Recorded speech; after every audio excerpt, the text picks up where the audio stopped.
Bienvenidos, ¿cómo están todos ustedes? Iniciamos aquí con la primera mesa de opinión de Antioquia. Soy Nacho López y por este momento acompañados de don Duber y de doña Andrea Sierra. ¿Cómo están ustedes dos? Muy bien, Nacho. Muy bien, esperando que esto se me sintonice, pero como que no quiere actualizarse. Vamos a ver, enseguida lo actualizamos. Bueno, se sigue moviendo la cosa política. El actual candidato a la alcaldía de Medellín, don Federico Gutiérrez, pues dice sentirse amenazado, dice que hay una campaña por ahí como bien trunca acerca de su candidatura a la alcaldía de Medellín. Habla de Petro y ¿será que va a petrizar entonces su campaña? Pareciera. Nacho, mire, es bien complicado. Esta mañana el exalcalde de la ciudad de Medellín y candidato también a la alcaldía, pues citó a los medios de comunicación allí en el barrio Belén Rincón, en el atrio de la iglesia, dijo que tenía una denuncia bastante grave por hacer y le abro comillas, dice, Petro quiere incidir para que yo no sea alcalde de la ciudad. Federico Gutiérrez dice que le parece muy sospechoso y que es bastante raro que en lo que se llama la paz total, pues que muchos de los cabecillas que él capturó, pues vayan a salir en el mes de septiembre por algunas horas a sus barrios para lo que él dice o lo que se ha conocido allí en estas mesas de negociación, entablar unas conversaciones con las comunidades, pero él dice que esas dichas conversaciones serían para constreñir el voto de muchos ciudadanos. Incluso aseguró Federico Gutiérrez pues que en muchos barrios ya está la orden de desmontar la publicidad de él y obviamente pues de no permitir su ingreso y de prohibir que voten por él. Mire lo que dice Federico Gutiérrez inicialmente. Presidente Petro de manera criminal quiere incidir en las elecciones locales para que yo no sea alcalde de Medellín. Resulta que con la excusa de la paz total, con información que hemos obtenido y que alguna ya ha sido pública, pretenden en plena época electoral liberar durante horas del día a los principales cabecillas de las estructuras criminales, de la oficina de alianzas de estructuras criminales, con la excusa de la paz total de que dizque van a instalar unas mesas por la vida o mesas por la paz en los barrios de Medellín. Yo pregunto, ¿serán mesas para la paz o serán mesas para el constreñimiento electoral? Como ya vienen diciendo en algunos barrios de la ciudad de Medellín, que la orden de las estructuras criminales es que no pueden votar por Fico Gutiérrez. Por otro lado, no sé si vieron el comunicado del candidato Rodolfo. Sí, señora, ahí lo tenemos. Invitando, Bueno, claro lo que sí. tenemos. Bueno, pero ¿qué más dijo Fico entonces para que pasemos Básicamente, al comunicado? Nacho enunció cuáles son esos cabecillas que él dice capturó y que hoy están allí como en ese plan de salir a sus barrios a seguir pues lo que él dice construyendo a la ciudadanía. Estos son algunos de los cabecillas que él dice que saldrían. Alias Tom, cabecilla de los chatas, del cuerpo colegiado de la oficina, capturado en diciembre del 2017. Tiene influencias en Comuna 1 Popular, en la Comuna 13 de San Javier, en el corregimiento de Altavista y también en otros territorios como Bello y en el norte de Antioquia. Alias Lindolfo, cabecilla financiero de Caicedo, del cuerpo colegiado también de la oficina. Capturado en nuestra administración en febrero del 2018. Miembro de ese tal cuerpo colegiado como opera en esa especie de junta directiva de la oficina. Participación directa de la GDO Caicedo, que tiene influencia primordialmente en Comuna 10, el Centro La Candelaria y la 9 Buenos Aires. Alias Vallejo, cabecilla de los chatas, cuerpo colegiado de la oficina, capturado en marzo del 2018, que al igual que Tom tiene también influencias en la Comuna 1 Popular, en la 13 San Javier y en corregimientos de Altavista y municipios como Bello y norte de Antioquia. En los primeros debates que se realizaron por el canal amigo Telemedellín este domingo y el lunes, pues de pronto como que hizo un llamado de atención a varios candidatos y empezaron a hablar y a ver cómo se recompone el panorama. Y ahí entró el candidato Rodolfo Correa. ¿Qué dijo? ¿Qué fue el comunicado que envió? Pues Nacho, mire, emitió un comunicado donde cuestiona la administración de Federico Gutiérrez y donde le hace un llamado también a esos otros candidatos de centro para que se unan, para que lo que él dice, la extrema derecha no llegue nuevamente al poder. Dice que Federico Gutiérrez debe ser, o que Federico Gutiérrez pues debería ser investigado porque tuvo 8 billones de pesos allí de presupuesto y que no se ven las obras de la ciudad.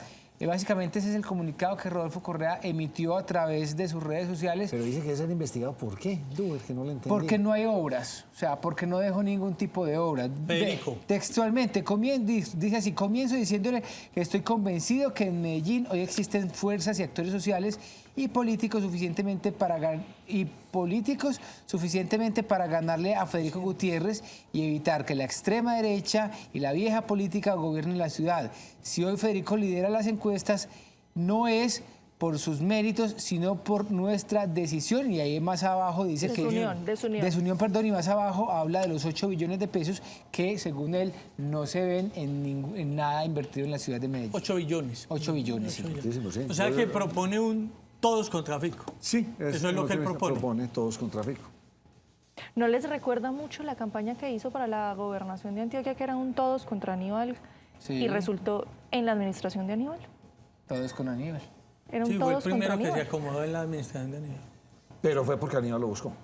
Pero se acomodó Por las Nacho. razones que hubiese sido, fue bastante llamativo. Se lo digo con muy buena, No, y él muy lo buena dijo, fuente. él lo Muy dijo, buena- Aníbal fue lo Aníbal quien lo buscó. buscó. No lo hizo con la intención de que Aníbal lo contratara o él salió a buscar a Aníbal. No, Aníbal vio el talante y dijo, esta persona puede ser interesante, nuestro Y gobernador. de hecho desempeñó un buen papel. Sí. De todas maneras no dejó Como de ser secretario. una voltereta y Bueno. complicada la que dio al final de la campaña. Entonces usted me va a hablar de lo que dijo Petro hoy en Ciénaga, que tiene bastante preocupados a quiénes. Nacho lo dijo ayer en la tarde, ayer, sobre perdón. el final de la tarde, no nos llegó el material casi en la noche. Y extracté de una intervención de casi 40 minutos, 4 fragmentos muy rápidos, Nacho. El primero, un mensaje que le envía pensaría yo, al señor Sarmiento Angulo. Veamos.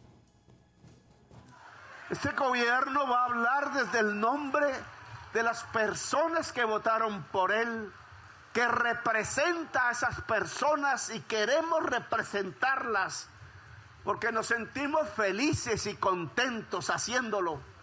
No somos representantes ni de banqueros ni de grandes corruptos. No somos representantes de narcotraficantes y gente sanguinaria. No somos representantes del poder de facto. Somos los representantes del campesino, de la campesina, del obrero, de la obrera, del estudiante, de la gente humilde de Colombia. Iguala en esta intervención a banqueros y grandes corruptos, Nacho. En medio del escándalo, lo que se está viendo en Odebrecht, bueno. En la siguiente intervención, el presidente le manda también un mensaje a la alcaldesa de Ciénaga de Oro, su municipio. Puede poner un proyecto, lo solicito además como presidente de la República, un proyecto de impuesto predial.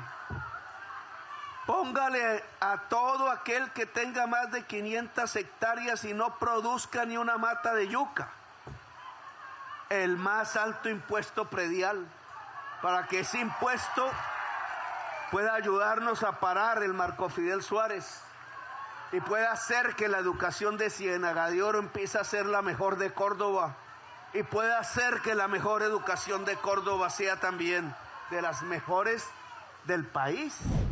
En la siguiente intervención y en la anterior, como veíamos, ahí se empieza a entender parte de lo que había mencionado a los representantes de la ANDI, pero aquí en esta siguiente se entiende el por qué, según él, quizás no asistió a la asamblea, al cierre de la asamblea de la ANDI el pasado viernes en Cartagena. Le decía a los industriales, empresarios o no, que aplaudieron al fiscal general de la Nación, quizás por la manera como trató a mi hijo que nació en esa casa, que pongan algo, una contribución con destinación específica. Ahí aclara pues lo que usted ayer me preguntaba, Nacho, de más recursos para la educación, y responde claramente al por qué no le asistió a los representantes de la ANDI. Y finalmente, en el último extracto que saqué, habla de una ley, quizás lo que ha generado más controversia, una ley de reconciliación a narcotraficantes, Nacho. Veamos lo que dice el presidente y vuelvo y le digo, esto es lo que ha generado quizás más controversia de su intervención de ayer en Ciénaga de Oro. a esos narcotraficantes les decimos que hay otro camino, que a pesar de los insultos que recibo todo el día y todos los días, en donde me llaman loco, en donde creen que soy un corrupto como ellos, yo les digo, no, también los narcotraficantes tienen aquí un camino. Se hará una ley de la reconciliación nacional para que todos aquellos y aquellas que hayan sido incursos en la ilicitud, en la violencia, puedan tener un camino y un vivir en esta nación colombiana una vez se deje de la mente, del cerebro, de las ideas, la idea de matar al compatriota. Complicado. Nueva ley de reconciliación para narcotraficantes. Es la idea. Sí, o es legitimar. Nacho, me queda la percepción de que es como un gobierno que está más como del lado de los bandidos que de quien hace las cosas bien. Yo creo que le queda a usted y le queda a casi todo el mundo la misma percepción. O como dijo alguien en esta mesa hace un momento, acabar con los ricos o acabar con la pobreza. ¿Cuál es el objetivo? Reconciliación con narcos, ataque a empresarios. Es que Nacho, es que es una visión de que ser de los que son ricos, el que es pudiente, el que viene de familia, él es el enemigo y él es el malo. No como si las situaciones que ocasionaran pobreza, las situaciones que ocasionaran que tengamos drama social no fuera lo malo. No. Eso es lo normal. Hay que acabar es con los ricos porque por ellos es que hay pobreza. Y creo que es una visión un poquito miope de la sociedad. No un poquito, bastante miope. Y si el Grupo Aval se equivocó, hizo la irregularidad que hizo, pues que pague, que lo sanciones, que eso debería ser para todo el mundo. Es que ellos no están exentos de eso. Pero meter a todos los empresarios en el mismo costal, bien complejo, y a todos los bandidos sáquenlos y métalos. Ve usted lo que dice Federico, ve lo que dice ahora. Entonces, vamos a quedar en manos de estas personas, bien complejo. Y es lo mismo que está pasando en el Congreso, con su salario mínimo. Qué cosa tan impresionante, eso no va para ningún lado. No, Nacho, y la pelea es larga. Mire, el debate no fue ni hoy ni fue ayer, pero se sigue dando la controversia a lo largo de los días, por lo que inició como ese debate para buscar la reducción del salario de los congresistas.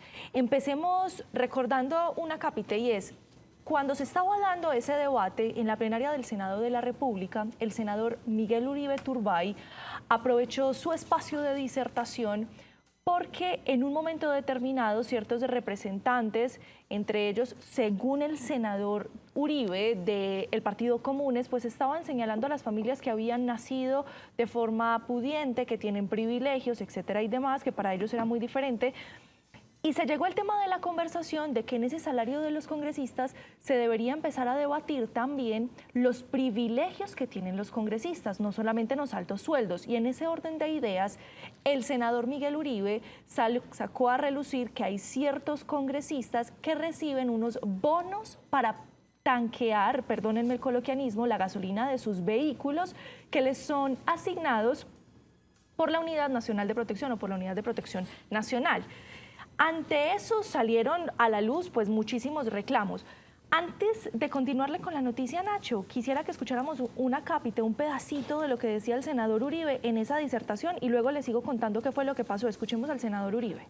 Pero les quiero decir algo con contundencia. Los que están aquí sentados mataron a mis tíos, a Diego, a Rodrigo y a Hernando Turbay Cote. Aquí no se trata de venir a victimizarnos, porque es que si aquí ustedes son sobrevivientes, nosotros también. Es que aquí el M-19 se alió con Pablo Escobar, el mismo que secuestró y mató a mi mamá. Aquí las FARC secuestró a mi tío, Jorge Enrique Hechen, 10 años. Nos pusieron bombas mientras yo era un niño. No, yo no vengo aquí a victimizarme. El conflicto nos ha tocado a todos. Y ustedes tienen un privilegio hoy, y es poder tomar decisiones sobre la sociedad colombiana, muchos más los que hoy gozan de impunidad. Entonces yo aquí sí le digo, aquí el debate es, si con 40 millones de pesos no les da para pagar la gasolina, pues díganlo con... Esa era la razón por la que él estaba recordando los sucesos o las tragedias que había recordado su familia, porque el debate se llevó a esos bonos que se está dando para la gasolina de los carros que son asignados por esa Unidad de Protección Nacional. Hoy siguió la conversación porque el director de la UNP, de la Unidad Nacional de Protección, salió a afirmar que dentro de los 16 congresistas que estarían recibiendo esos bonos, Pues paradójicamente, en 2022, Miguel Uribe Turbay había sido uno de los que recibió esos bonos para el combustible. Se desató la polémica porque salieron a la luz otros nombres. Ahora, Miguel Uribe afirma que él no recibió como congresista esos bonos, los recibió antes de ejercer como senador de la República, pero no fue el único. Miremos una gráfica que tenemos por ahí guardada donde vamos a ver 4 nombres que salieron a la luz de senadores, congresistas que estaban hablando de los bonos que estaban recibiendo. Mira, una de ellas es la senadora María Fernanda Cabal y ella dijo: las 3 camionetas que tengo asignadas, que son sin chip, esas las pago yo, son mías y yo pongo el combustible. Esa es la gráfica, esa era la correcta, dejémosla. Sin embargo, las otras que le han sido asignadas a mis hijos, al núcleo familiar, por el tema de los computadores de alias Uriel y alias Fabián, esas sí tienen chip y sí tienen ese aval, pero son de mis hijos. Ese bono no me llega a mí como congresista.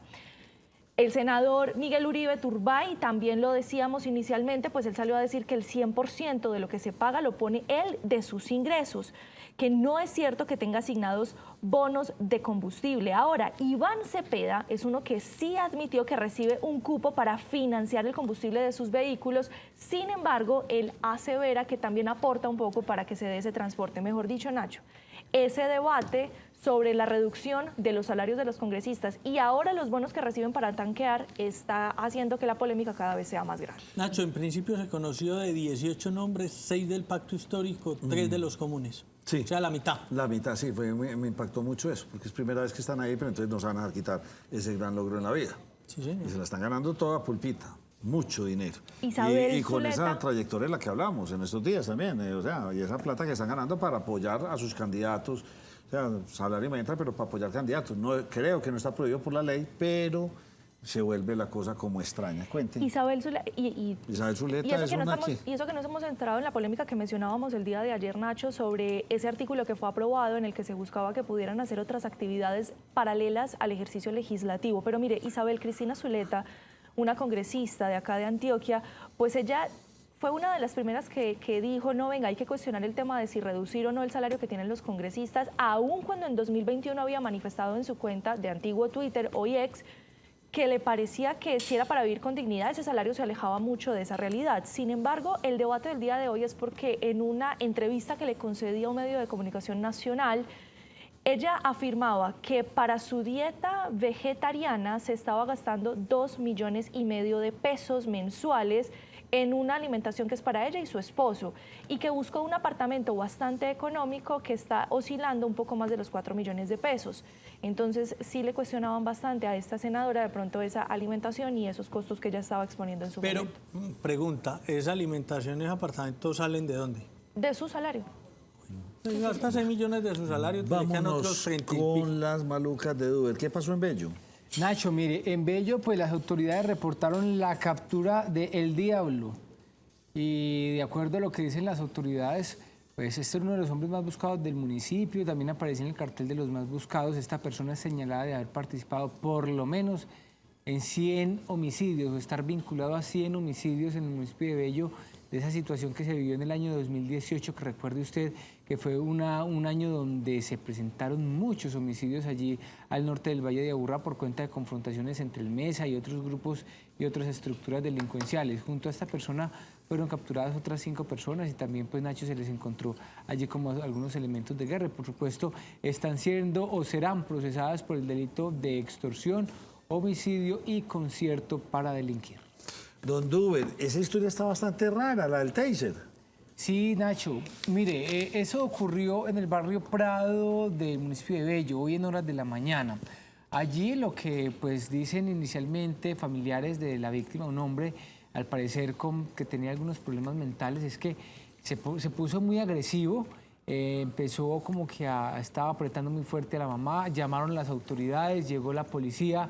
Y en ese afán por quitarle a esta persona, a la mamá, pues que la tenía como que del estómago muy fuerte, apretada, pues le hicieron unas descargas con un taser.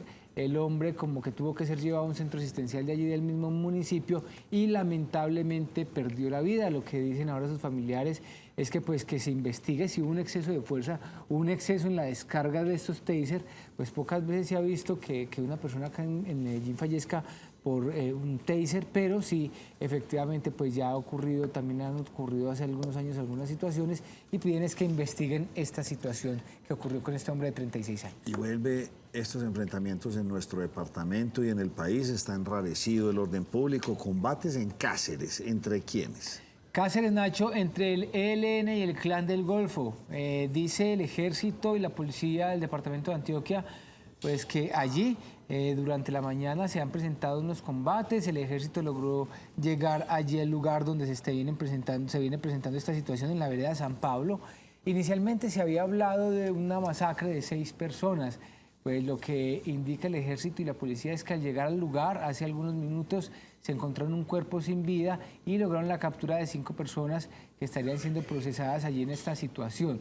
Están allí en el lugar, se está esperando, Nacho, a ver cómo termina esta situación, porque como le dice usted, combates entre el ELN y el Clan del Golfo que dejan la población civil muchas veces en medio de estos combates y un saldo no afortunado de personas que pierden la vida. ¿Será que ese karma, José, que tienen los bogotanos nunca se les va a quitar? O sea, los años que usted quiera bregando a hacer un metro y ahí siguen todos los candidatos enredando, unos lo quieren tumbar, otros lo quieren dar por debajo, por encima, siguen los candidatos metidos en ese enredo. Y también es una historia que yo la oigo desde que soy niño, la vía al llano. ¿Y cómo está ese cuento de la vía al llano? Qué pesadilla se les convirtió eso, Nacho. Sí, o sea, Bogotá cuando no es San Pedro es San Pablo, por la vía al llano. Qué cosa tan... Es tremendo. Y aquí los estoy confirmando, mire, hace 15 minutos, son en este momento las 5:22 de la tarde, hace 15 minutos la alcaldesa de Bogotá, Claudia López, dijo que se ha tomado la decisión de cerrar la salida a la vía al llano desde Bogotá. No habrá paso de ningún vehículo y se van a implementar contraflujos para el transporte público. Nacho, mire, estas son imágenes que se presentaban en la mañana. Entonces, le voy a recapitular. Ayer se tenía previsto que se abriera nuevamente. A ver. Desde el jueves de la semana pasada, desde el temblor que se registró de 6,1, se presentó caída de roca y deslizamientos en la zona que obligaron al cierre. Se tenía presupuestado que para ayer miércoles en la madrugada se abriera. Cuando por fin se iba a dar esa apertura, resulta que pues la impaciencia de los mismos habitantes que ya no aguantan un cierre más, una complicación más, un deslizamiento más, que exigen al gobierno nacional mayor presencia y que solucione las problemáticas que se están presentando en la vía, salieron a manifestarse e hicieron un bloqueo de la misma. En horas de la tarde de ayer miércoles, luego de hablar con diferentes representantes gubernamentales, se logra la apertura de la vía. Sin embargo, en horas de la noche y con la madrugada, las lluvias intensas que se presentaron repitieron caída de materiales, que son las que estábamos viendo en pantalla, caída de rocas y nuevos deslizamientos, por lo que otra vez tuvo que ser cerrada. Y aproximadamente a las 8 de la mañana, nuevamente disgustados, los habitantes salieron a bloquear la vía. Es decir, lluvias, deslizamientos, bloqueos y manifestaciones están impidiendo que se dé esa movilidad en lo que yo le mencionaba ayer, una de las troncales de movilidad más importantes hacia el centro del país. Van a subir de cuenta de eso. ¿Qué vamos a hacer con la ingeniería? No sabemos. Nos quedamos estancados. Y claro, contrata como lo que nos decía nuestro invitado. La ingeniería de este país, ligada a la política, no van bien. Porque con política le entregamos el contrato al mejor postor. Y fuera de eso, al más barato. ¿Cuándo lo vamos a lograr? Miren lo que estamos Pero el invitado ayer, Nacho, en alguna medida se está lavando las manos con los interventores, con los diseños. Intentaba lavarse la mano ahí, pero igualmente algo está pasando que no logramos hacer cosas de buena calidad. Una breve pausa, vamos con nuestro primer invitado.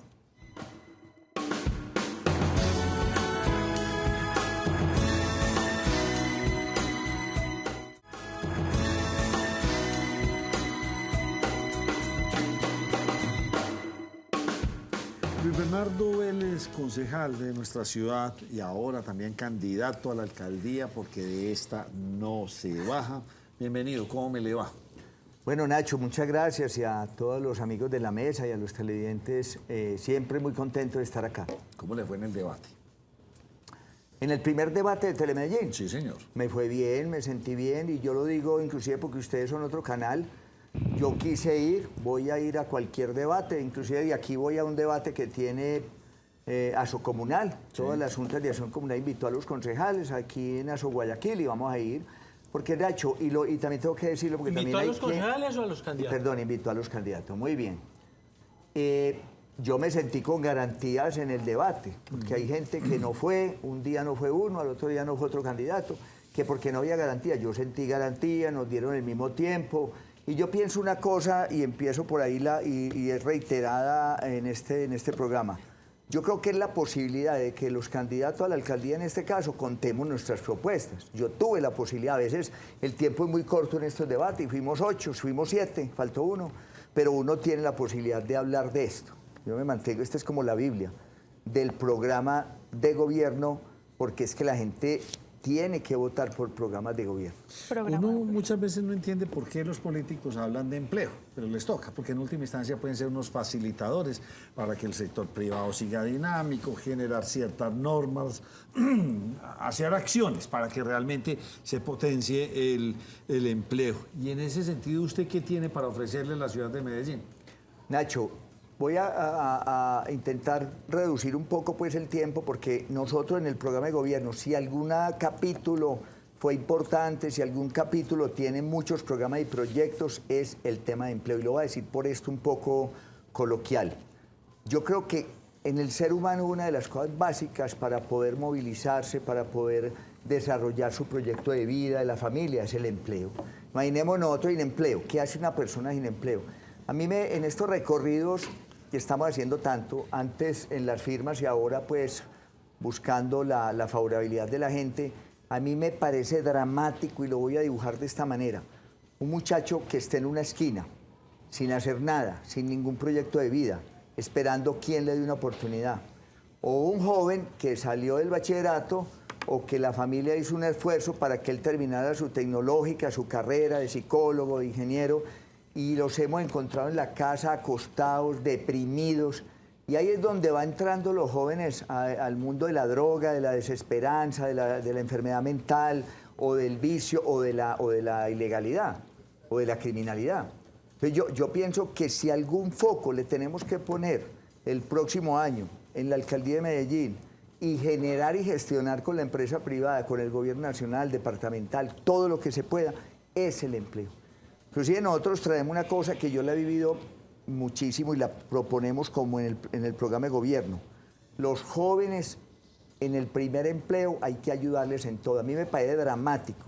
Creo que muchos lo vivimos. Cuando uno sale de una universidad y llega a conseguir un empleo y le dicen, no, usted tiene que traer experiencia de 2 años. Entonces uno pregunta, ¿y yo dónde consigo la experiencia de 2 años si usted nunca me da la oportunidad? Entonces eso se vuelve un ciclo. Y el hombre termina en la cifra que traemos, esa persona de la que estoy hablando, termina en esa cifra dramática que dice que en Medellín 4 de 10 personas ocupadas no tienen un empleo formal. ¿Y eso cómo se puede hacer desde la administración? 4, perdóname José, 4 casi la mitad. Personas de 10 ocupadas no tienen un empleo formal. Porque ese joven termina, ojalá no en la ilegalidad, pero termina vendiendo otras cosas, o con un negocio, o manejando un taxi, menos en lo que estudió. ¿Y cómo se puede lograr eso desde la administración? Buena pregunta. Lo primero, yo pienso que es hacer mucha articulación con la empresa privada, con el SENA, con las organizaciones sociales. Y sobre todo nosotros traemos una cosa que la voy a ir a contar ahora a los asocomunales, y la pusimos aquí, y la siento yo, es focalizar y volver a la economía barrial, la economía comunitaria. Y a mí me gusta mucho poner unos ejemplos. Nosotros pusimos un programa que yo conocí hace muchos años, no había llegado ni siquiera al Consejo, creo que era el gobierno de Juan Gómez, que se llamaba Mi Río. Y Mi Río nosotros lo pusimos en el programa de gobierno para cambiarlo también en el marco del Cuidemos el río. Y nosotros vemos que un montón de recursos que se están quedando en operadores, en intermediación, en actos de no transparentes, que se queda un montón de gente, menos las comunidades, los recursos lleguen a las comunidades a través de asociatividad, con las acciones comunales, con organizaciones sociales, con ONGs, con asociaciones de mujeres, para que esas personas puedan, en una medida de choque, emplearse. Yo creo que aquí hay que generar empleo. Y una de las cosas que yo quiero meterle un poco, digamos, en que ustedes lo hablaban ahora en las noticias, eso necesita una cosa, José, ¿sabe qué es? Es que un gobierno lidere una alcaldía articulando un montón de actores. Ni en el gobierno de Quintero, ni en el gobierno de Petro Nacional, ni en lo que creo yo está a veces diciendo el candidato Fico, está generando articulación. Están dividiendo unos por aquí, otros por allá. Nosotros tenemos que tirar todos para el mismo lado. Volver a recuperar la alianza público-privada, la academia, las organizaciones asociativas, las organizaciones comunitarias, volver a unirnos y decir, tenemos que mejorar el tema del empleo. Es que el empleo es todo. Pero mire, yo que soy grande, Sí. yo he visto en mi historia muchas vocaciones. Y entonces Medellín era una ciudad de empresas, ¿sí? Una de manufactura. Después nos dijeron, no, Medellín tiene que ser una ciudad de servicios. Después fue comercio y después fue después de servicios y ahora ya somos de software. software. Cuando cambiamos esas vocaciones con tanto tiempo, pues con tanta... Es que es en décadas va cambiando la vocación y uno no entiende si una ciudad se puede acomodar tan rápidamente. ¿Usted para Buena dónde cree que se debería ir toda esa generación de trabajo? Buena pregunta.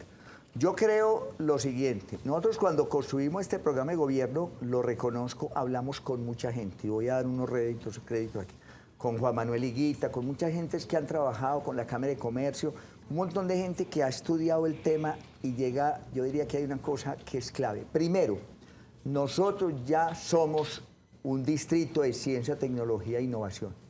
Si nosotros somos un distrito que inclusive el proyecto de ley, que después lo trajimos a un acuerdo municipal hoy, a la política del distrito, dice algunas consideraciones. Por ejemplo, nosotros vamos a traer y tenemos la posibilidad de traer más recursos para Medellín del tema tecnológico.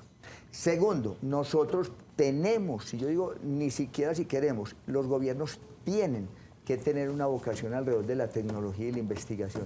Y eso implica que hay que tener mayores recursos. Y eso implica, por ejemplo, una sola cosa, que yo no creo que sea desconectada, sino por el contrario, no es condición sine qua non de eso.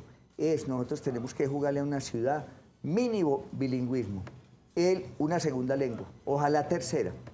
A mí me parece imposible, y en eso fallaron todos los gobiernos anteriores, que esta ciudad tenga tanta precariedad en una lengua como es el inglés. Usted va a muchas partes del mundo, ni siquiera países más desarrollados. Usted puede ir al Perú, usted puede ir a México, y usted cualquier taxista o mesero que usted le hable en inglés, él sabe hablar inglés.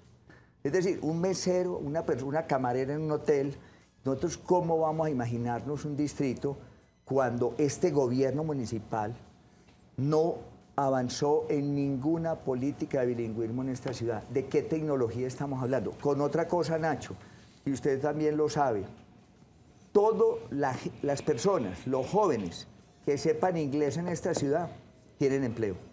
Todos, absolutamente. La demanda de los call centers para el tema de inglés es impresionante. Entonces, con una cosa paradójica. Un muchacho, y conozco gente cercana, un joven, que sepa inglés, lo contrata un call center por 3 millones, 3 millones y medio. Lo pagan bien. Entonces, nosotros nos tenemos que preparar para una ciudad que lo que dice Nacho es cierto, que hoy posiblemente la industria no tiene tanta prioridad, es más los servicios, es más el turismo, pero no turismo sexual. Tenemos aquí un montón de potencialidad. Ustedes recuerdan el debate que hubo un error de algún candidato, pero el año pasado llegó a Medellín 1.400.000 turistas. Yo me niego a creer que todo ese turismo, por supuesto, no era un turismo malo, maluco, sexual, no.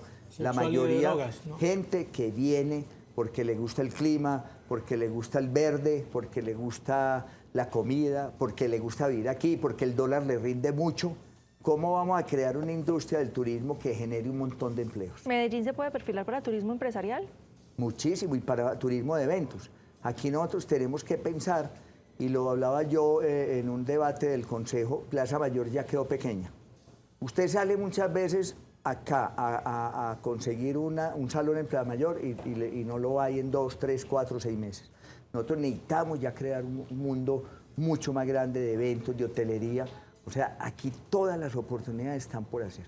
Concejal, yo tengo una pregunta y le cambio un poco el tema.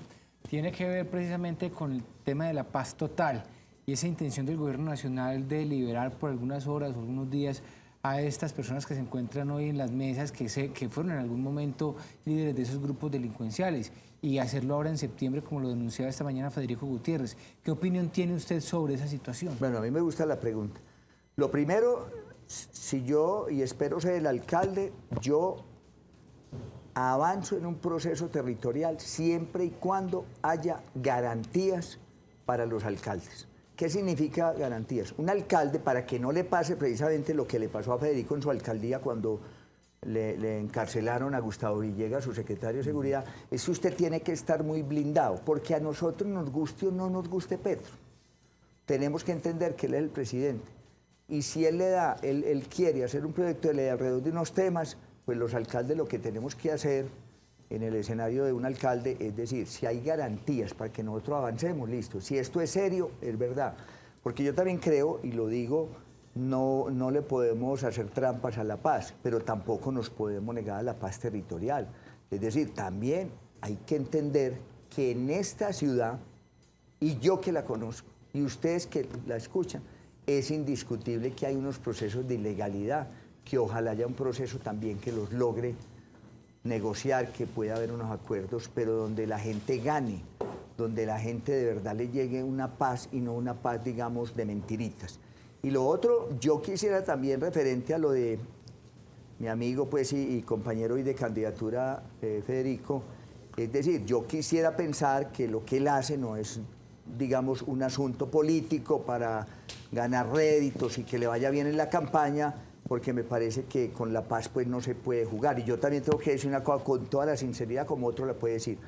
Yo no tengo escolta. Por ejemplo, ya me tienen, usted tiene que tener, porque usted de todas maneras es un candidato, yo en mi vida he tenido, yo ando solo, para arriba y para abajo. Y no me han impedido tampoco entrar a ningún territorio de esta ciudad. A nosotros no nos han impedido tampoco ir a ningún sitio. Pero la liberación de esas personas se podría prestar para el tema de constreñimiento, como se ha denunciado. Pues yo creo que si Federico tiene unas pruebas, unas evidencias, lo que tiene que hacer es, digamos, hacer las denuncias correspondientes y tiene que tener todas las garantías. Pero tampoco podemos volver a una historia de un voto por miedo, decir que aquí ya viene el chucho, entonces hay que votar. Tampoco eso es serio ni responsable con la ciudad. Es decir, a mí me parece que ahí hay que, si él tiene una prueba, que la presente. Porque es que también hay que ser muy claro, porque la ciudad lo que está pidiendo es claridad. Federico también en su alcaldía tuvo unas capturas que después se cayeron porque no tenía pruebas. Entonces también ahí hay que tener mucho cuidado en esto. Yo siempre quiero ser muy prudente porque es que la paz es un bien supremo muy importante y no podemos jugar por un momento electoral y toda la cosa. Pero usted que hizo parte del gobierno de Federico en su momento, ¿es real que él capturó a algunas personas que quizás ahora podrían salir y podrían en alguna manera intervenir dentro del juego de esta campaña política? Pues eso hay que probarlo, pero esperemos que no. Y lo que tenemos es, yo lo que quiero y lo he hecho y espero ganar la alcaldía es que haya un voto libre y libre de cualquier constreñimiento. ¿El constreñimiento de un voto qué es? ¿Qué es el constreñimiento de un voto?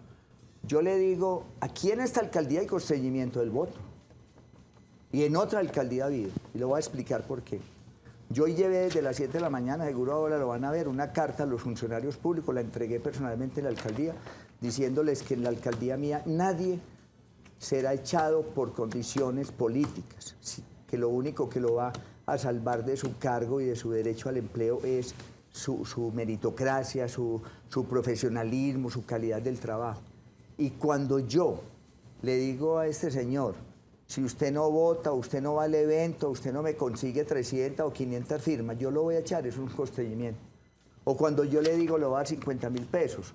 O yo le digo, le voy a dar unos adobes, eso es constreñimiento. O le digo, en ese escenario de una ilegalidad, usted tiene que votar por Pedro, Luis o Diego, porque si no lo desplazo del barrio, me parece que eso sería una denuncia muy grave en la ciudad. Y no queremos que eso pase. El voto tiene que ser libre, voten por el que quieran, pero no con ninguna obligatoriedad o ninguna presión. Concejal, hace un momento mostrábamos un comunicado del también candidato Rodolfo Correa, donde hacía un llamado a esas fuerzas de centro a unirse para lo que él dice evitar que la extrema derecha llegue nuevamente en cabeza de Federico Gutiérrez. ¿A usted le cae esta carta? ¿Estaría dispuesto a conversar con Rodolfo Correa? Todos contra Fico. No, a mí no me gusta nunca todos contra nadie, porque a mí me parece que aquí lo que tenemos que juntarnos todos contra el desempleo, contra la inseguridad, contra el hambre, contra la inequidad. Ahí es donde nos tenemos que juntar. Yo vuelvo y lo digo aquí y le insisto inclusive a muchos candidatos que de todas las formas y de todas las mesas y en todos los escenarios me dicen unamos, y yo les digo, ¿nos unimos alrededor de qué? A mí no me vengan a decir pues que yo me voy a unir alrededor de la ultraderecha, de la izquierda, no. Yo pienso que Medellín tiene unos problemas muy graves, y eso solo lo vamos a salir y a solucionar si nos juntamos todos. A mí ese asunto maniqueo de los buenos y los malos no me gusta. Malos, pues la ilegalidad, los corruptos, pero todos nos tenemos que mirar que queramos salir de esta ciudad. Yo en mi vida le he dicho una cosa con estas canas y 4 veces en el Consejo. Yo conozco gente de partidos conservadores excelente y gente de izquierda maluca, ladrona. Para mí la vida hoy, después de muchos años, mi conclusión es que la gente son principios y valores. Hay gente de derecha decente y hay gente de izquierda no decente y al contrario. Entonces yo no digo, a mí no me inviten a juntarme contra nadie. Yo no estoy ahí. Y lo mismo le digo a lo de las alianzas del llamado Versalles. ¿Qué nos une a nosotros? Porque a mí que me digan que lo único que nos une es el odio o la molestia con Quintero, no me parece muy básico y no me basta. O sea que esa alianza todavía está cruda. Pues esa alianza, si no es alrededor de un consenso y si no es alrededor de cosas que nos unan, no va a... ¿Y usted quisiera que se reunieran Y alrededor de qué yo no cosas? creo tampoco, y lo quiero ser muy claro, yo para aceptarle algo a Rodolfo es decir, usted, ¿qué nos une? Porque yo todavía no sé qué me une a Rodolfo. Y yo no me voy a bajar de esta hasta que no me demuestren que hay una propuesta mejor que la mía. Yo quiero volver al tema del empleo, ya como última pregunta. Y simplemente una cosa, yo veo una crisis muy grande en la base, pero también en la parte de arriba. Los adultos se quedan sin empleo. Si usted se va a Estados Unidos, en los grandes almacenes contratan personas de la tercera edad para que empaquen, para las cajas. Aquí no, aquí una persona de por encima de los 50, 55 años está vetada. ¿Qué hacer o sea, con los estudiantes, listo, enseñémosles inglés, ellos están metidos siendo emprendedores, están en otra logística, pero los adultos... Buena pregunta, porque nosotros la tenemos aquí.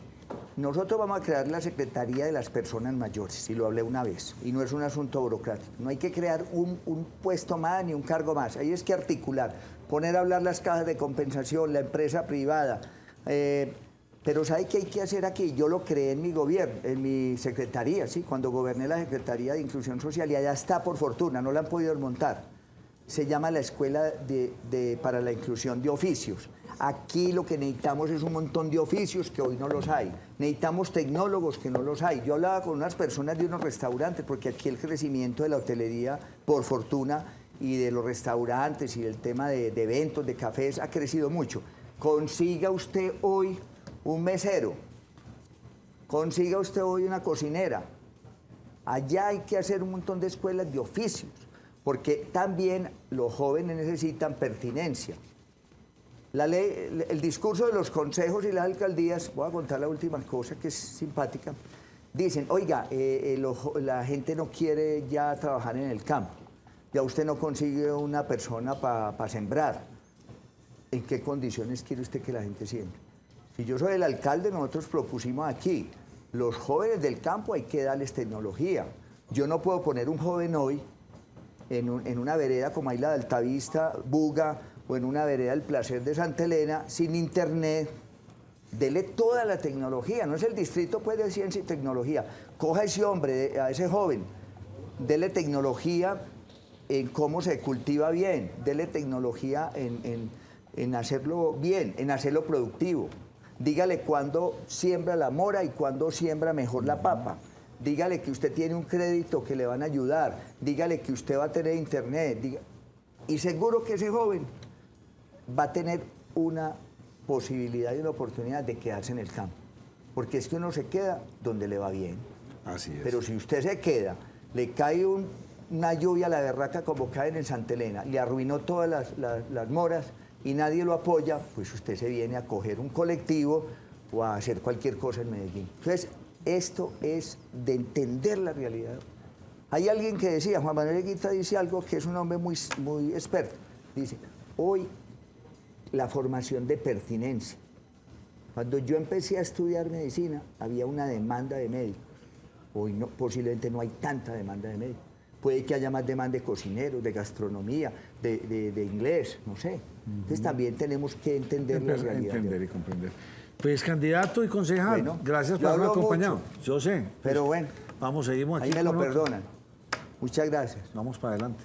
Para adelante y sin reverso. Breve pausa y volvemos con otro invitado bien interesante.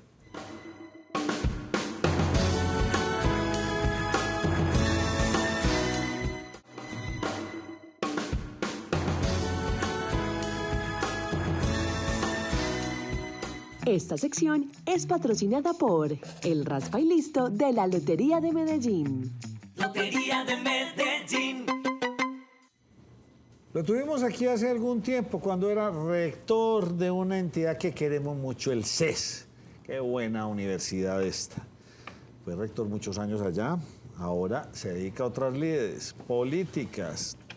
Doctor Jorge Julián Osorio, ¿cómo me le va, hombre? Pues muy bien, en este ajetreo de la campaña, aprendiendo muchas cosas, reuniéndome con muchas personas y estando con la comunidad expresando todo lo que he construido durante toda mi vida. Usted le está llamando la atención ir hacia el Consejo de Medellín. Estoy llamando la atención y en dos puntos fundamentales que durante el transcurso de mi vida lo he hecho, que es la salud y la educación. ¿Y cómo puede uno aportar desde el Consejo de Medellín a la salud? Sobre todo porque pues, usted sabe que el Consejo es control político. Sí. ¿Qué se puede hacer y cómo ve usted el panorama que lo debe conocer muy bien de la salud en Medellín? Sí. Para mí, sí, yo creo que lo político tiene que ver mucho con el convencimiento a través de la argumentación. Yo creo que a nivel de la sociedad están cansados de promesas, pero no de argumentaciones para desarrollar algo. Por eso yo creo que se puede trabajar mucho lo que durante la vida he hecho y es los modelos a nivel de Medellín de seguridad social. Ejemplo, el trabajo duro que hay que hacer con Sabia Salud para que llegue a las poblaciones más vulnerables. ¿Por qué? Porque creo que hay que hacer un lobby, un trabajo bien interesante para exponer por qué es importante que Medellín cuente con una EPS que llegue a la población más vulnerable. Segundo, las transformaciones en las formas de entrega de salud. Es por convencimiento. Las personas necesitan otra estructura de formas de salud. Nosotros siempre hemos concebido la salud como ver enfermo, la salud como espacios hospitalarios. Y yo creo que esa argumentación que durante toda la vida hicimos en la universidad, toda esa argumentación que viene desde Alma Ata, desde las definiciones, tienen que hacerse realidad y por eso creo que desde el ámbito político podemos trabajar en ello. Yo creo que el paciente no necesariamente tiene que ir al hospital. Creo que podemos llegar a través de determinadas estrategias. Estrategias que pueden ser a través de las personas, a través de los medios de comunicación y hay que transformar. O sea, el esquema no es ver los enfermos, el esquema es trabajar sobre aquellos problemas que llevan hacia la enfermedad. ¿Por qué no nos explica eso de esas otras estructuras en salud? Con ejemplos. Ejemplos concretos. Uno se enferma porque no ha controlado muchas variables. Ejemplo, hipertensión, presión alta. Porque hay muchos factores que influyen en ella, factores de estrés, pero si no se controla puede llegar a otro tipo de problemática, accidentes cerebrovasculares, problemas de presión alta. Si trabajamos sobre aquellos problemas que son prioritarios en salud, podemos controlar esos determinantes y evitar que haya las enfermedades en salud. Ejemplo, Medellín, ¿qué problemas tiene grande? Yo voy a decir, la mayor epidemia que tenemos ahora se llama violencia. La violencia tiene una influencia muy grande sobre la salud. ¿Qué influencia tiene? Pues hombre, si yo estoy en un entorno que es violento, yo voy a tener problemas de estrés, voy a tener problemas de gastrointestinales, Si yo controlo a través de diferentes programas, a través de prevención, promoción, yo evito que se desarrollen problemas hacia futuro. Lo mismo, segundo problema que tenemos, el problema de drogadicción, el problema de farmacodependencia. Es que los problemas de salud no necesariamente están en los hospitales, los problemas de salud están en la comunidad. Uno no se enferma en los hospitales, uno se enferma en las comunidades, uno se enferma en la vida. Doctor Osorio, yo le quiero seguir tratando ese tema de salud. Ayer Andrés Calle, el nuevo presidente de la Cámara de Representantes, anunció públicamente que ya se viene a retomar la semana entrante el debate sobre la reforma al sistema de salud, precisamente en esta célula legislativa. ¿Cómo ve usted que ese proyecto de ley pueda influir en lo que tenemos actualmente en Medellín? Mira, el proyecto de ley, la pregunta, pues yo todavía soy académico, doy clases en diferentes sitios y hemos discutido mucho el proyecto de reforma. Yo voy a decir varias cosas. El proyecto tiene aspectos importantes. Aspecto importante, la atención primaria. Pero creo que es un error fundamental acabar las EPS. Un error fundamental acabar las EPS. El esquema está montado en función de aseguramiento. Y segundo, entregar los recursos al sector público. Volver un ADRES nacional, un ADRES a nivel municipal, un ADRES a nivel departamental. Imagínense manejando todos los recursos de salud a través de decisiones posiblemente políticas donde no hayan unas decisiones concertadas. Entonces creo que en la reforma hay cosas para rescatar. Rescatar la atención primaria, rescatar las unidades de atención primaria que van a llegar a la comunidad a través de estrategias de medicina familiar y salud familiar. Pero creo que sería un error absoluto acabar las EPS que han demostrado sus beneficios. Miren, cuando yo hice el rural, estoy diciendo hace mucho tiempo, las personas iban bajo el concepto de caridad. O sea, yo al hospital de caridad. Las personas se veían, pero si tenía un problema de alta complejidad, hasta ahí llegaban. Voy a poner un ejemplo. Una persona que tenga un problema de corazón y necesite una cirugía, pues hombre, hasta ahí llegaba, porque no había esa red que han construido las EPS. Pero si yo llego ahora, yo creo que está la red de prestación de servicio y le están solucionando ese tipo de problemas. No me gusta la estrategia que están utilizando ahora desde el gobierno. O sea, están desfinanciando de a poco las EPS para que se acabe. Son 13 millones de colombianos de las 3 EPS que ahora dijeron estamos en un problema de liquidez. Porque es muy sencillo. Si yo lo que pagan, o sea, la UPC, lo que pagan por paciente y por anticipado, no da para la cobertura de enfermedades de alto costo y no da para cobertura de enfermedades, no hay una sostenibilidad. El 102% es el gasto de UPC, o sea, hay un desfase de un 2% que se hacen eso. Medellín, ¿cómo ve usted la situación? Mire, yo estuve, usted sabe que estuve como secretario de salud del municipio de Medellín y estuve como gerente de la Empleada Social del Estado. Yo creo Medellín tiene excelentes médicos, excelentes enfermeras, excelentes profesionales de salud. Creo que hay una infraestructura que hay que aprovecharla. Si usted me pregunta en salud, la ley 1438 es muy clara cuando dice el problema no es de hospitales, tenemos que armar redes de prestación de servicios. El problema no es pensar lo público con lo público. El problema es articular esas redes y trabajaré para que esas redes se articulen. Redes integrales de atención en salud. Ejemplo, si yo soy de régimen subsidiado, no necesariamente me tienen que atender en Metrosalud. Me pueden atender en una red que tiene articulación de público y privado, a las cuales puedo acceder a través de un modelo de aseguramiento. Yo veo que Medellín tiene una infraestructura hospitalaria adecuada si se sigue con el modelo de aseguramiento.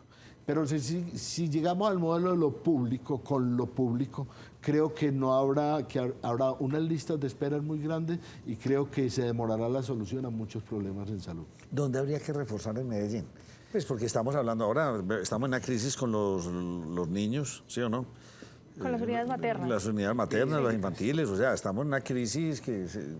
Crisis materno-infantil, crisis de unidades de cuidado, intensivo pediátrico. Yo ¿qué creo? ¿Por qué la crisis? La unidad de pago por capitación no da para una sostenibilidad. Todo tiene que enmarcarse dentro de un funcionamiento. Yo no puedo decir que voy a funcionar si no hay recursos para funcionamiento. ¿Cómo veo? Veo que si no se toman medidas adecuadas va a haber una crisis. ¿Y qué medidas adecuadas? Unas son del gobierno central, punto. Recalcular la UPC, que creo que estuvo mal calculada por la unidad de cálculo de la unidad de pago por capitación. Y segundo, reformular la forma en que las enfermedades de alto costo y las enfermedades de alto costo se van a atender. Punto número 1. ¿Cómo veo la situación en Medellín? Muy preocupante. Medellín tiene 745.000 usuarios en Saviasalud y en toda Antioquia tiene 1.432.000 usuarios. Si ese problema no se soluciona, y creo que tiene que haber una inversión, ahí sí, desde el sector público tiene que haber una inversión y una capitalización. Y entonces, si no hay veo una crisis gigantesca en salud, porque la pregunta es, ¿dónde van a ir las personas? Porque es que el sector público tiene muy pocas unidades de cuidado intensivo pediátrico y muy pocas unidades de atención en ginecobstetricia. ¿Qué va a hacer usted del consejo? Si llega al consejo, ¿usted cuál es ese trabajo que usted hace ya fue secretario, conoce? Yo tengo dos nortes, norte educación, norte que es salud. En salud tengo 5 propuestas fundamentales. Trabajo, número 1, Saviasalud hay que rescatarlo. No podemos seguir. Si Saviasalud desaparece, las clases menos favorecidas van a quedar solitarias. Segundo problema bien grande, articular redes. ¿Cómo se hace? Se puede trabajar cuando nos tocó en la implementación de la Ley 100 a través de los acuerdos 117 y 118, que no se me olvida, se logró crear una empresa social del Estado y se logró crear la Secretaría en la Alpujarra y la empresa social del Estado en el Zacatín. ¿Cómo se puede hacer? A través de un acuerdo del Consejo, a través de la articulación de las redes integradas de servicios de salud. Es que yo puedo perfectamente, desde las aseguradoras de salud, que es distinto a la otro tipo de aseguradora, asegurando el riesgo en salud, yo puedo perfectamente articular una red, porque es que la contratación es con una red, y la red está integrada, tiene su sistema de información, sus sistemas de referencia. Entonces yo veo que la solución es esa.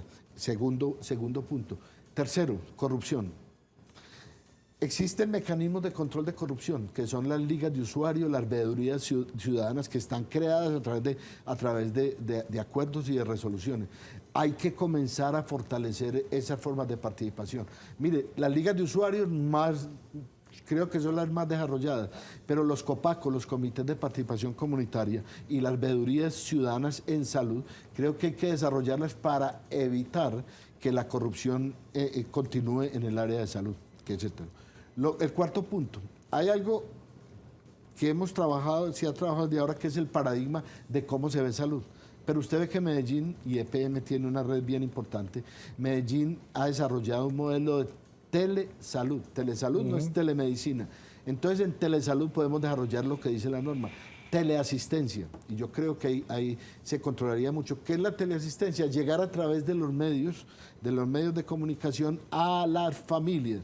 Aquí ya hay empresas de teleasistencia. Ejemplo, en determinadas se le olvida el medicamento. Yo con teleasistencia puedo ir por la mañana la pastillita amarilla, al almuerzo la pastillita de tal color, y puedo hacer una teleasistencia a través de un teleseguimiento.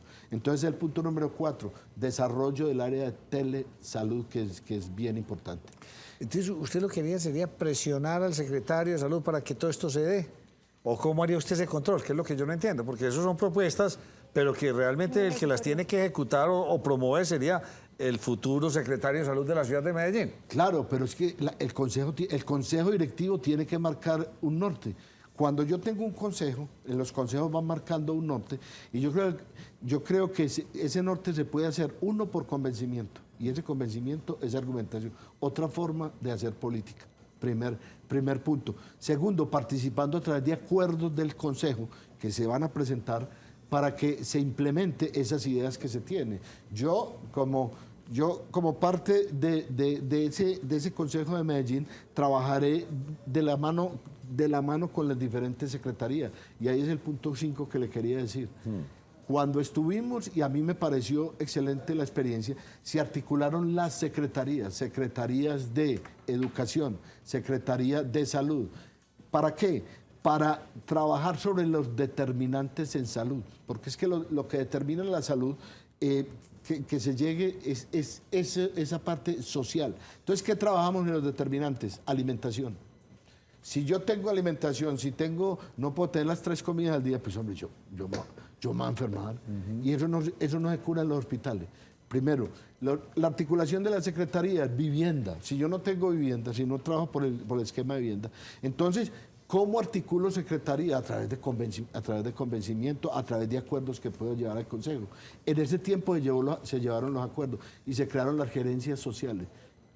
Se puede trabajar perfectamente en creación de gerencias sociales que articulen secretarías para trabajar sobre los determinantes. El problema no es la enfermedad, el problema es la salud, que es el esquema que hemos tenido de crear hospitales, No, hay que invertir. No es enfermedad, es salud. Una pregunta que se me ocurre y quiero hacerla es, ¿qué es lo que más nos afecta a los medellinenses? Mayor problema de los medellinenses, la epidemia el mayor epidemia se llama salud mental. Sí. Salud mental. Segundo, bueno, después de salud mental, problemas cardiovasculares. Problemas de presión, presión alta. Enfermedades cardiovasculares. Pensé que las enfermedades respiratorias estaban en enfermedades respiratorias es el tercer lugar, pero el segundo lugar es enfermedades cardiovasculares. ¿Cómo estamos de médicos en Medellín? Pero usted graduó uno muy bueno, bastante buenos. Me tocó recorrido, yo fui presidente de ASCOFAM, Asociación Colombiana de Facultades de Medicina, durante 15 años. ¿Y por qué se lo digo? Porque yo pude recorrer el país viendo las diferentes formaciones de los médicos. Yo creo que Medellín tiene excelentes facultades de medicina, donde han salido excelentes médicos. Yo no sé la gente por qué dice que se va para Estados Unidos, la infraestructura, ejemplo, usted me dice, voy a un trasplante cardíaco o voy para... Hombre, aquí se hace perfectamente la infraestructura que tenemos en diferentes hospitales. Los médicos formados que hay en Medellín son excelentes médicos. Yo, sin lugar a dudas, yo confiaría 100% en los médicos que hay en Medellín. Pues hombre, un placer tenerlo a usted por acá en el programa. Me imagino que va a caminar y va a llamar a todos sus conocidos y todos los gremios médicos y todo eso. Ahí estará usted en la jugada, porque esa es una apuesta que sí necesitamos un control bien interesante desde el Consejo de Medellín. Sí, mi esquema es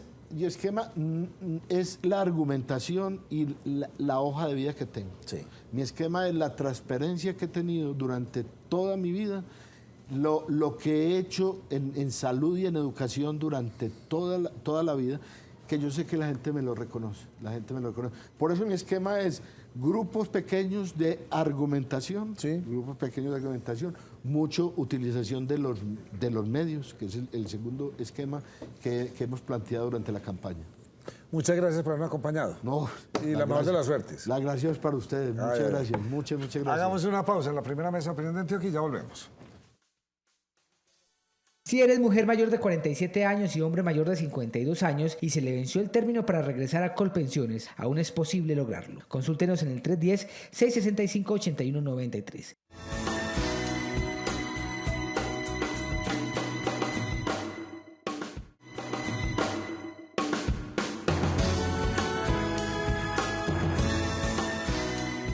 Ahora queremos darle una muy cordial bienvenida desde la ciudad de Bogotá. Creo que está en Bogotá. No, él está acá, Nacho. No pudo asistir ya, muy bien. Porque tiene una operación. Una operación. El doctor Luis Gonzalo Morales es gerente de Sabia Salud y es secretario de Salud de Bogotá. Don Luis, ¿cómo me le va? Muy bien, José Fernando, un saludo muy cordial a ti, a los demás integrantes de la mesa y por supuesto a todas las personas que nos están oyendo y escuchando a esta hora. Bueno, don José, arranque usted con nuestro invitado. Sí, Nacho, le invitamos al doctor Luis Gonzalo Morales por la situación que conocimos hace 2 días, pero que en realidad es de una carta del 27 de julio, donde 3 de las EPS más grandes del país, Sura, Sanitas y Compensar, afirman que por falta de recursos económicos, porque se estarían quedando ilíquidas a partir de finales del próximo mes de septiembre, no tendrían forma de prestar servicio a 13 millones de afiliados que tienen, lo que obviamente implicaría también y afectaría a los 34.000 empleados que tienen de manera directa y a las 136.000 personas que de manera indirecta, fruto del trabajo de estos empleados, se verían afectados. Ellos argumentan varios puntos para sostener que no tienen los recursos para o no tendrían los recursos para seguir operando, pero le preguntamos al doctor qué tan cierto es eso, desde su conocimiento. ¿Es real que ellos, por ejemplo, dicen que el valor de la UPC es insuficiente? ¿Eso es real? ¿No es real? Sí, por supuesto, esto es una situación real, es lo primero que hay que decir, que tiene varias causas, en el caso específico de Colombia, pero también tienen que entender que este es un problema que se presenta en todos los sistemas de salud del mundo. Los déficits presupuestales, la insuficiencia de los recursos para atender la salud de la gente nunca van a ser suficientes. Para ponerles un ejemplo, hoy el sistema británico tiene un déficit, para que ustedes calculen, que es más o menos de 10 billones de pesos. Equivale más o menos a un 10% de su presupuesto total. O sea, es un déficit enorme, y yo creo que lo que hay es que sentarse entre todos a mirar. Es una responsabilidad del gobierno financiar bien los servicios de salud y se tienen que sentar a buscarle soluciones, no a hacer los espectáculos que están haciendo. Pero ¿a quién creerle cuando hoy nada menos hay una carta, yo me la mostraba, del Ministerio de Salud de Guillermo Alfonso Jaramillo, donde dice que la UPC aumentó un 16% en el último año? Eso sí, no fue un aumento suficiente, según lo que dicen en el ministerio, pues. No, lo que pasa es que sí, es un aumento importante, pero no es un aumento suficiente. Aquí hay otros factores, por ejemplo, lo que se ha conocido siempre, y es donde están reclamando en buena parte las EPS, son aquellos servicios que no se financian con la UPC. Las EPS están diciendo que el gobierno les debe alrededor de, si no estoy mal, 4 billones de pesos, o 3,5, que son servicios, son aquellos servicios que la gente solicita, la mayoría de esos servicios por la vía de las tutelas, que no están incluidos en el pago de la UPC y que van generándole un déficit a las EPS. Ahora, eso no es de ahora, eso viene de mucho tiempo atrás, y el mismo gobierno reconoce que aquí hay deudas en discusión que se tendrán que aclarar por las auditorías, pero que existen las deudas, por supuesto, y que esas deudas no se pagan con la UPC. Lo que está diciendo el ministro no tiene que ver con buena parte de las deudas que hoy están reclamando las EPS, pero que también hay una insuficiencia de la UPC. La población colombiana ha venido envejeciendo, cada vez demanda más servicios. Eso está pasando en todo el mundo, y hay que hacer unos ajustes periódicos y unas revisiones de lo que es el pago que se le hace a las EPS para que puedan ellos pagarle a los hospitales. Pero, exgerente Morales, ayúdenos a entender algo. Por una parte están las EPS diciendo estamos absolutamente desfinanciados, no vamos a poder seguir más, y está el gobierno nacional en cabeza del ministro Jaramillo que dice están financiados hasta final de año. ¿Debemos preocuparnos? Es decir, es que la cantidad de usuarios que tienen estas 3 EPS no es menor. ¿Qué va a pasar con ese sistema? ¿Qué va a pasar con esos usuarios en caso de que no haya esa financiación? Mire, yo creo que nos debemos preocupar y debemos llamar a la sensatez al gobierno a que estas discusiones las aborden de una manera técnica y no mediante comunicados y ruedas de prensa, porque eso lo único que hace es deslegitimar más el sistema. Yo te pregunto, Andrea, si tú, por ejemplo, eres dueña de una clínica que le vende servicios a una de estas EPS y la EPS dice que no tiene plata para pagar, ¿cuál es tu actitud como dueña de la clínica? ¿Le vas a seguir fiando? ¿Le vas a seguir ampliando los servicios? Pues no. Entonces lo que está sucediendo ya, no de ahora, sino desde que el gobierno dijo que iba a acabar con las EPS, es que los prestadores, los dueños de los hospitales, están en la incertidumbre y no saben si las van a liquidar o si no las van a liquidar. Entonces, tú como prestador estás en esa situación. Entonces lo que hacen es empezar a postergar, a racionar los servicios, a disminuir la cantidad de servicios que le venden a las EPS, pues porque hay un riesgo. Y no es un chisme, es algo que lo están diciendo públicamente, de que hay un riesgo de que se liquiden. No solamente riesgo, el gobierno ha dicho y el presidente en un trino ayer o antier vuelve y repite que las EPS se deben acabar. Entonces, ¿quién le va a vender a unas entidades que el gobierno no les va a seguir pagando? ¿Quién va a pagar las deudas? Si las deudas, como el mismo gobierno dice, con las EPS y como dicen los hospitales, pueden estar del orden de 10 billones de pesos y no las van a pagar, entonces, ¿tú qué haces como propietaria de una clínica? Ese es el problema. Y aquí, desafortunadamente, el que las paga es el paciente, especialmente los pacientes pobres. El que tiene cómo pagar particular, pues va y paga particular o compra un seguro de salud. Pero el paciente pobre es el que está jodido, porque ese se va a quedar sin que lo atiendan o que le posterguen, porque eso es lo que ya está pasando y no se ha dicho. Doctor Morales, nosotros tenemos una gráfica de la carta que entregaron las 3 EPS y yo le quiero enfatizar algunos puntos de esta gráfica, que ahí la tenemos. Las pérdidas de 2022. En el caso de Sura, 138.000 millones. En el caso de Sanitas, 295.000. Y Compensar, 139.000 para el año anterior. Para este año la proyección es de 181.000, 150.000 y 97.000 millones. Le pregunto esto porque el gobierno nacional le está diciendo y el presidente, que no se ha hablado nada de las ganancias que han tenido en años anteriores. O sea, ¿quién tiene la verdad en este punto? Mire, aquí hay dos cosas. Lo primero es que hay que creerle a esas EPS. Y hay que creerles por una razón muy sencilla. Porque es que el 92% de cada 100 pesos que el gobierno le entrega a una EPS, 92 corresponden a recursos públicos que se deben destinar exclusivamente al pago de servicios. Entonces, es muy fácil determinar si eso que están diciendo las EPS es verdad o no es verdad. Y yo lo que les digo es que eso es verdad. Esas pérdidas que tuvieron son reales.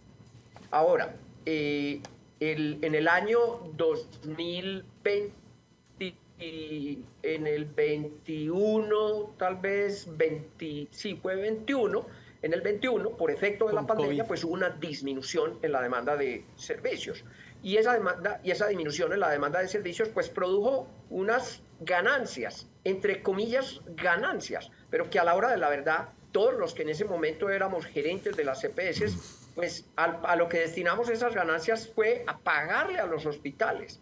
Sabia Salud, que en ese momento yo era gerente, pues tuvo unas utilidades de 140.000 millones de pesos. Y esas utilidades ni las guardamos ni se las repartimos a los socios. Esas utilidades se destinaron a pagarle a los hospitales, a desatrasarnos en las deudas, a darles mayor liquidez. De manera que eso de alguna manera no tiene sentido, esa discusión. Ahora, ¿cuál es el problema? Que estas empresas ganen. ¿Conocen ustedes alguna empresa privada que esté trabajando a pérdida?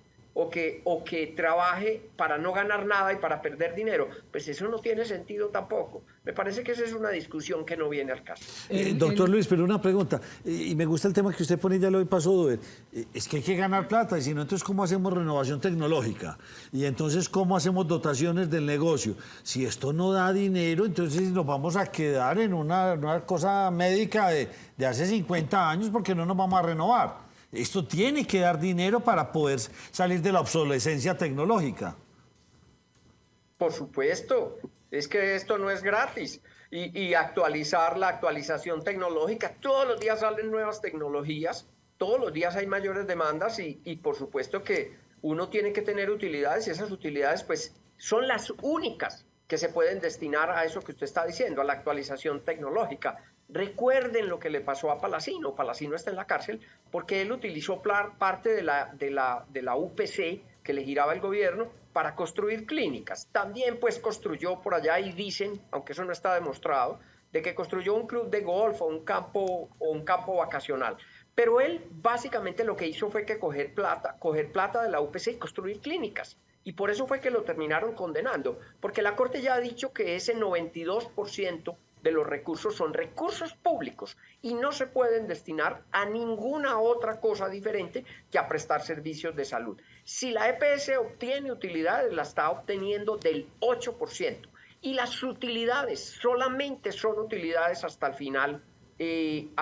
final del ejercicio. Inclusive muchas utilidades de esas son de papel, porque en realidad la EPS tiene unas reservas acumuladas que tiene que acumular para garantizar hacia el futuro los pagos. A ver si me entiendo. Cuando una EPS al final del año dice, es que me sobraron 100 pesos, pues resulta que de esos 100 pesos tiene comprometidos los que le van a facturar los pacientes que atendieron en diciembre, que se lo van a facturar en enero, que se lo van a facturar en febrero, entonces tiene que constituir unas reservas. De manera que vuelvo y le repito, eso de las utilidades en estas entidades, que tienen que existir, por supuesto, tampoco es como lo están pintando. Esta mañana el ministro de Salud pues hablaba de un plan B y él decía, si las EPS dejan de funcionar, pues le diremos a los colombianos que vayan a los hospitales y les pagaremos directamente a los colombianos. ¿Qué tan fácil, qué tan sencillo es hacer eso? No, pues es que yo le pregunto, ¿tú eres Uber? Uber. Yo te pregunto, Uber, si a ti te dicen eso y tú te enfermas o necesitas un médico, dime para dónde vas a pegar. ¿A quién le vas a pedir la cita? O vas a coger un taxi, yo me voy por allí para la clínica de Las Vegas que me queda más cerquita. O ¿cómo vas a hacer? Es que eso no es tan fácil. Y si tú eres un paciente que está en tratamiento, si tu mamá, si tu papá, si alguno de tu familia está en un tratamiento y requiere un medicamento periódicamente, dime dónde lo voy a ir a reclamar. Eso que están diciendo es carreta. Me da pena que estén diciendo eso, pero es que la atención de una persona es un proceso muy complejo. Hay que conseguir la cita, hay que garantizar que el paciente sea remitido para donde un especialista, hay que garantizar los medicamentos, hay que garantizarle si requiere algún aparato ortopédico, alguna cosa, y eso no lo va a hacer usted.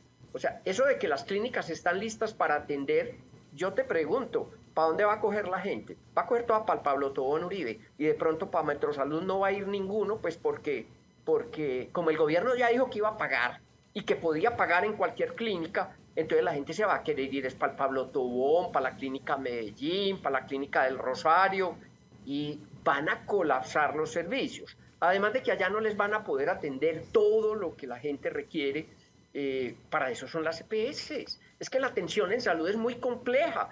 Para eso en todo el mundo utilizan este tipo de intermediarios, si se quiere, porque es que es muy complejo. Eso no es como salir a mercar. Eso no es como irme yo para el Éxito y coger un carrito y empezarlo a llenar. Salud no es así. Salud es una cosa muy compleja que requiere de una persona que represente y que intermedie al usuario para que pueda ser atendido adecuadamente. Doctor Morales, gracias por haber atendido nuestro llamado y esperamos poder volver a conversar con ustedes aquí presencialmente. Que tengan una feliz noche. Un placer haberlos atendido, a ustedes muy amables. Muchas gracias a ustedes. Los vemos mañana aquí en la primera mesa de opinión de Antioquia. No se vayan porque les tengo el siguiente video. Hoy les traemos recomendaciones de salud oral. Me está acompañando el doctor Felipe Gómez. Bienvenido otra vez a su casa, doctor Felipe. Hablemos de Vivart Dental Clinic. Muchas gracias por tenerme aquí otra vez. Bueno, André, realmente Vivart es una clínica ya muy conocida pues, por algunos ciudadanos de aquí de Medellín o incluso del país. Es una clínica que ofrece todos los servicios odontológicos, ofrecemos todas las especialidades. Es un punto a favor pues, para aquellos pacientes que de pronto estén buscando como ese tratamiento global o ese tratamiento bien completo. En la clínica lo podemos ofrecer. Además pues, de la experiencia que ya nosotros tenemos en cirugía, en ortodoncia, en endodoncia, periodoncia, todas las especialidades. Siempre hemos hablado de un producto, doctor, y es un servicio mejor, el All on 4, que sigue siendo el producto estrella que ustedes tienen en Vivart, y quiero que se lo recordemos a quienes nos están viendo en casa. Bueno, este tratamiento realmente, André, sigue siendo un tipo de tratamiento muy revolucionario porque aleja a los pacientes de esa prótesis removible, de prótesis de quitar y poner o cajitas de dientes. Incluso aquí vamos a ver un caso clínico de un paciente que decidió hacerse su tratamiento primero en el arco superior y después de ver los beneficios de esta prótesis, pues se hizo su tratamiento en la parte inferior. Esto, digamos que trae como punto a favor la comodidad. El paciente no se tiene que retirar absolutamente nada de la boca. La masticación se puede recuperar completamente, la pronunciación de las palabras y lo más importante es la seguridad de estos pacientes. En el caso de este paciente, por ejemplo, los resultados se pudieron ver inmediatamente, pues porque es un tratamiento que permite ver resultados el mismo día que se hace, el mismo día que se hace la cirugía.